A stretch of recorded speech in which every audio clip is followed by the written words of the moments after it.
um culto ao filho do Deus Sol, uma abominação que na verdade substitui o verdadeiro Salvador, né? Ele é um falsificador, ele é um impostor, um culto à adoração ao Deus Sol, que até hoje é praticado por todo mundo secular, né? Em 25 de dezembro, e outras datas festivas. Mas e disse-me, vês isto, filho do homem, ainda tornarás a ver abominações maiores que estas. E levou-me para o átrio interior da casa de Yarro, e eis que estavam à entrada do templo de Yarro, entre o pórtico e o altar, cerca de 25 homens, de costas para o templo de Yarro, e com os rostos para o oriente, eles virados para o oriente. Queridos, quanto mais nós pesquisamos sobre o Sol Negro, em alemão Schwarzsonne, no domingo Sun, ou dia do Sol, domingo Sunday, quando nós pesquisamos sobre esse Sol maligno, nós chegamos à conclusão de que se trata de um Sol binário. É o tal do segundo Sol. Nós também chamamos de Babilônia voadora. Nós chamamos da manifestação de um corpo celeste que vai aparecer no fim dos tempos. E era isso que essa entidade, que esse povo adorava. Essa entidade que esse povo de Israel estava adorando. E Ezequiel ficou impressionado com aquela apostasia. Então me disse, vês isto, filho do homem? Há porventura coisa mais leviana para a casa de Judá, ou Judá, do que tais abominações que fazem aqui? Havendo enchido a terra de violência, tornam a irritar-me, e eles achegaram o ramo ao seu nariz. Isso é uma prática maçônica, o ramo de acácia no nariz. Isso é celebrado nos funerais maçônicos. E muitas igrejas evangélicas fazem isso. Por isso também eu os tratarei com furor. Meu olho não poupará, nem terei piedade, ainda que me gritem aos ouvidos com grande voz. Contudo, não os ouvirei. E está chegando, queridos, um momento que o Criador não vai mais tolerar. O Criador não vai responder quando clamarem a Ele, com tudo que está para acontecer. E disse-lhe Yarro, passa pelo meio da cidade, pelo meio de Jerusalém, e marca com um sinal as testas dos homens que suspiram e que gemem por causa de todas as abominações que são feitas no meio dela. E aos outros disse ele, ouvindo eu, passai pela cidade após ele, feri, não poupe o vosso olho, nem vos compadeçais. Pessoas que ofereciam seus filhos em holocausto, em oferta, em oferenda a demônios, a Baal, a Moloque. Isso está acontecendo nos nossos dias, queridos. Os pais estão entregando os filhos a coisas abomináveis. Os efeitos vão vir sobre esses pequenos. Miocardite, periocardite. Eles já estão anunciando tudo isso. Os pais, conscientes do que estão fazendo com esses filhos, entregando, vão prestar contas. E o juízo do Criador irá se acender. E disse Yarro, o Criador, o Altíssimo, assim comerão os filhos de Israel o seu pão imundo entre os gentios para onde os lançarei. Ezequiel 4:13. Pão imundo, aqui nesse estudo, é uma alusão, irmãos, a coisas detestáveis, abomináveis que as pessoas estão ingerindo. Pão imundo, se você me entende, é aquilo que esses satanistas estão fazendo em todo o mundo. Esse pão imundo, essas fezes, esse esterco humano que estão fazendo hoje com as pessoas, contaminando o templo, que é a morada do Espírito Santo do Pai, que escolheu nosso corpo como morada, essa carne, e não templos construídos por mãos. É o que está acontecendo nesse momento. E a grande maioria dos líderes religiosos e os próprios religiosos se recusam a orientar o povo, suas famílias, quanto ao perigo do que estamos vivendo. Nós nem podemos mais falar abertamente sobre o assunto, mas você sabe do que eu estou falando, e você sabe a gravidade disso. Quando, pois, virdes que a abominação da desolação de que falou o profeta Daniel está no lugar santo, quem lê, entenda. Mateus 24:15. Quem lê, entenda. Que abominação é essa, senão coisas imundas, impuras no nosso corpo, que é o templo e morada do Espírito Santo, é o lugar santo. Precisa ser mais claro que isso. Como está na gravura, o nosso corpo é um templo. E nele não pode entrar nada imundo. O Apocalipse diz que no reino não entrará nada que contamine, nada imundo. E braços serão colocados sobre ele, que profanarão o santuário e a fortaleza, e tirarão o contínuo, estabelecendo a abominação desoladora. Daniel 11:31.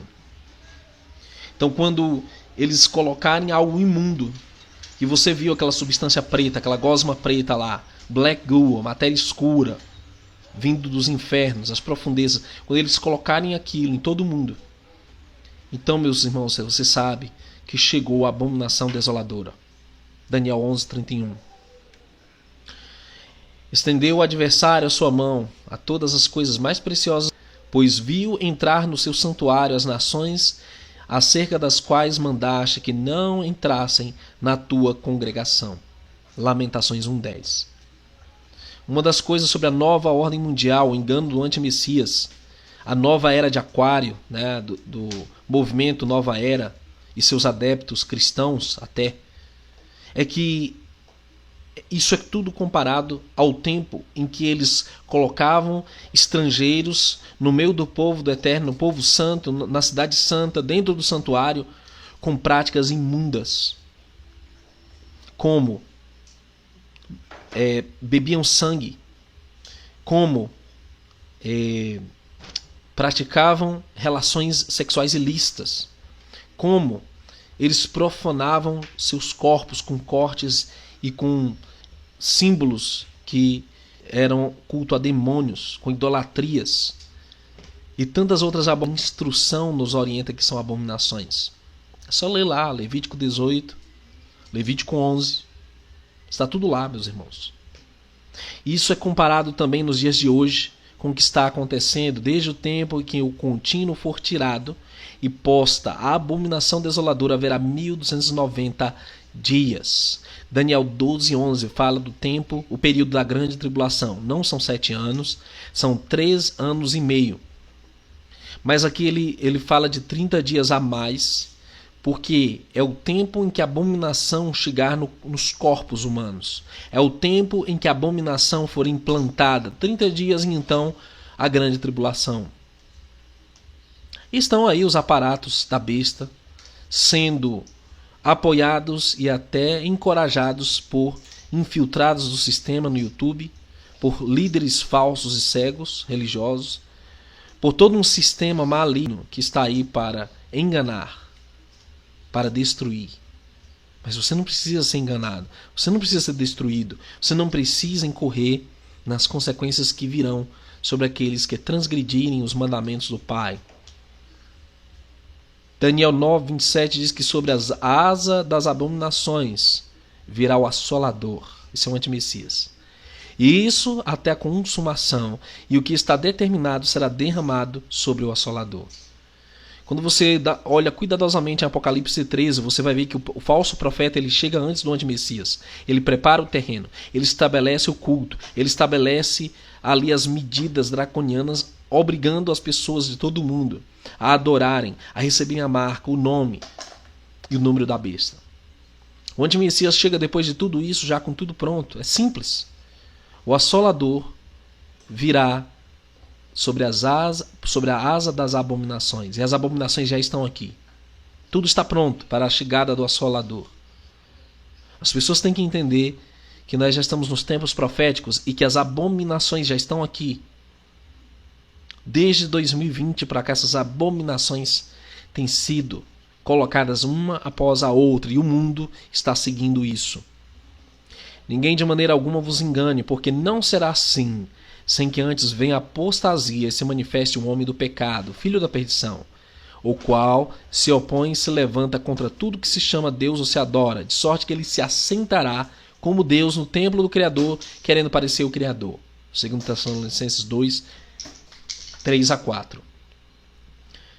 Então ele vai querer se assentar no templo do Criador. Somos nós, o corpo, o templo do Criador. Ele vai querer se assentar, mas pela misericórdia do Pai não vai se assentar em nós. Vai se assentar naqueles que não têm compromisso verdadeiro com o Pai, que não amam verdadeiramente o Pai, mas que se contaminarem com as abominações que estão aí. Então saberão que eu sou grande, eu sou. quando eu tornar a terra em desolação e espanto, por causa de todas as abominações que cometeram. Ezequiel 33, 29. Todos saberão que o Altíssimo Yahweh é o grande eu sou. Quando ele tornar em desolação e espanto, por causa de todas as abominações que estão cometendo com as nossas crianças, que estão cometendo com a natureza, com o corpo humano, quando o Eterno tornar a terra em desolação e espanto, com os acontecimentos catastróficos que estão para acontecer. Por isso nós entendemos, queridos, na Escritura que a abominação traz a desolação. O profeta Ezequiel fala de ponta a ponta sobre todos esses acontecimentos que estamos vendo hoje. E para finalizar, queridos, ouviram uma grande voz do céu que lhes dizia: subi para aqui. E subiram ao céu em uma nuvem, se referindo às duas testemunhas. E seus inimigos os viram. Naquela mesma hora houve um grande terremoto, caiu a 10ª parte da cidade, e no terremoto foram mortos 7.000 homens, e os demais ficaram muito atemorizados, deram glória ao Criador do céu. É passado o segundo ai, eis que o terceiro ai cedo virá. O anjo tocou sua trombeta, e houve no céu grandes vozes que diziam: os reinos do mundo vieram a ser de nosso Yahweh e do seu Messias, e ele reinará para todo sempre. Apocalipse 11, 12 a 15. Se nós formos fiel, nós faremos parte do reino do Messias. Nós receberemos o reino como servo fiel, bom e fiel. E diz: entra no gozo, meu servo bom e fiel, recebe a tua recompensa desde a fundação do mundo. Queridos, como devemos ser fiéis? Deixo vocês com essa mensagem. Conto que você possa compartilhar com alguém que ainda pode ser desperto. Alguém que ainda possa se salvar. Protejam as crianças. Protejam seu povo. Proteja sua família. Que o Criador nos ajude. Shalom, shalom. Até um próximo estudo, se o Criador permitir.